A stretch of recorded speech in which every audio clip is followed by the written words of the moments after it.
qu'il y aura une interdiction pour le Diyanet aussi comme les autres courants radicaux en France. On parle de l'affaire de l'Ougri, si vous vous rappelez l'interdiction de l'Ougri.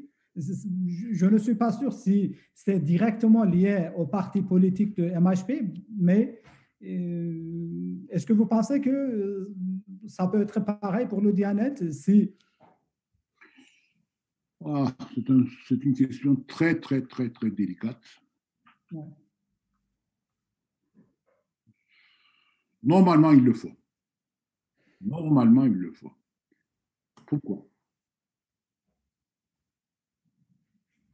C'est quoi le nom de la loi 1905? C'est quoi le nom? La séparation de l'État et de l'Église. Si je reformule la même loi, j'écrirai là-dessus la séparation de l'État et des lieux de culte, y compris les mosquées qui sont en France. L'État n'est pas d'une manière obligatoire l'État français là-dedans. Si l'État français ne peut pas nommer un fonctionnaire à une église à Paris, comment on peut imaginer qu'un autre État,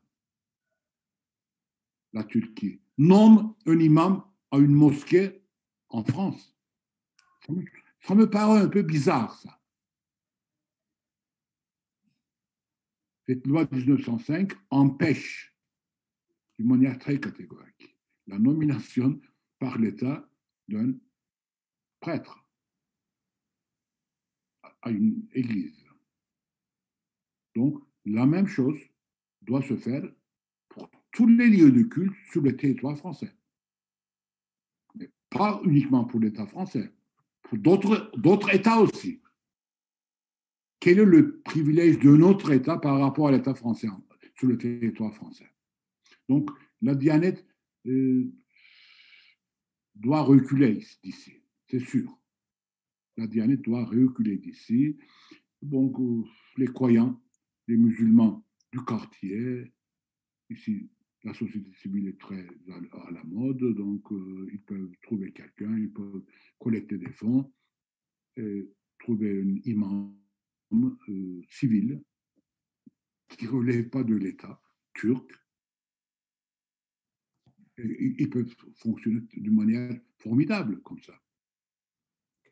Donc, je répète, la laïcité, ce n'est pas uniquement la séparation de l'État français et des églises. La laïcité, pour la France, doit être la séparation de l'État, État avec, entre parenthèses, avec un S à la fin, donc tous les États imaginables, et des lieux de culte. Okay. Pluriel.